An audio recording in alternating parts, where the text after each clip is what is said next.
बोलने वाले पेड़ों का रहस्य जान दुखी हृदय से मंत्री राजमहल की तरफ चल पड़ता है। वहां पहुंचकर वो सारा किस्सा राजा जयसिंह को कह सुनाते हैं और बोले, महाराज क्षमा करें, पर मुझे लगता है राजमहल में कुछ षड्यंत्र तो जरूर हुआ है। महाराज, आपकी गैर हाजिरी में मैं राजरानी की अच्छी तरह देखभाल नहीं कर पाया। आज उन पौधों की बात सुनकर ऐसा लग रहा है महाराज, जैसे राजमहल में राजरानी राजलक्ष्मी के साथ कुछ बहुत बुरा हुआ है। मैंने उन पौधों से जानने की बहुत कोशिश की, लेकिन उन्होंने मुझे कुछ नहीं बताया। इसलिए मेरा आपसे अनुरोध है कि आपको खुद वहां जाकर उन पौधों से बात करनी चाहिए। हो सकता है वो आपको सारी बात बता दें। भरोसेमंद वजीर गौरीनाथ की पूरी बात सुन राजा जयसिंह कहते हैं, ठीक है मंत्री जी, हम वहां अवश्य जाएंगे और साथ में अपनी 6 रानियों को भी लेकर जाएंगे। राजा की बात सुन मंत्री जी बोले, महाराज मेरी आपसे एक गुजारिश है, मैं छोटी रानी राजलक्ष्मी को भी अपने साथ वहां लेकर जाना चाहता हूं। राजा बोले, ठीक है मंत्री जी, आप ऐसा कर सकते हैं, पर वो दुष्ट मेरी आंखों के सामने न आने पाए, इस बात का ध्यान रखना।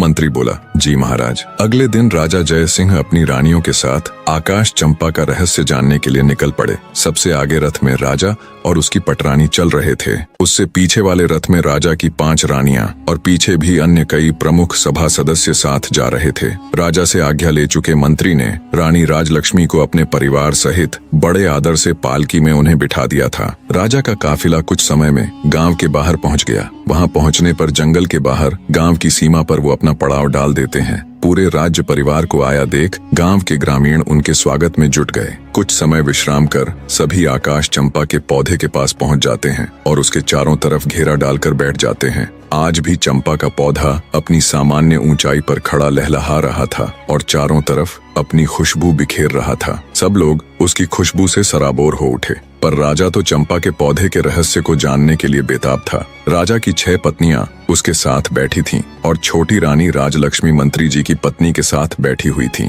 तभी बड़ी रानी यानी राजा की पटरानी राजा से बोली, महाराज यदि आपकी आज्ञा हो तो क्या मैं इस खुशबूदार चंपा के पौधे से कुछ फूल तोड़ लूं? राजा बोला, अवश्य रानी साहिबा। तभी राजा की दूसरी पत्नी भी बोल उठी, महाराज इन फूलों की उठती भीनी भीनी खुशबू को महसूस कर मुझसे बिल्कुल भी नहीं रुका जा रहा, क्या मैं भी फूल ले लूं? दूसरी रानी के साथ साथ तीसरी फिर चौथी सभी रानियों ने ऐसा कहा तो राजा बोला, अवश्य तुम सब वो फूल ले लेना। राजा ने सबसे पहले 6वें नंबर यानी छोटी रानी को फूल चुनने का निर्देश दिया और पटरानी सहित अन्य रानियों से बोले कि ये तुम सब में सबसे छोटी है, इसलिए सबसे पहले उसे ही फूल चुनने का अवसर मिलना चाहिए। राजा की बात से पटरानी सहित अन्य रानियां सहमत हो गईं, तो 6वें नंबर की रानी फूल तोड़ने के लिए चंपा के पौधे के पास जाती है। राजा सहित वहां मौजूद सभी की उत्सुकता पूरे चरम पर थी। सभी ये देखने के लिए आतुर थे कि अब क्या होगा।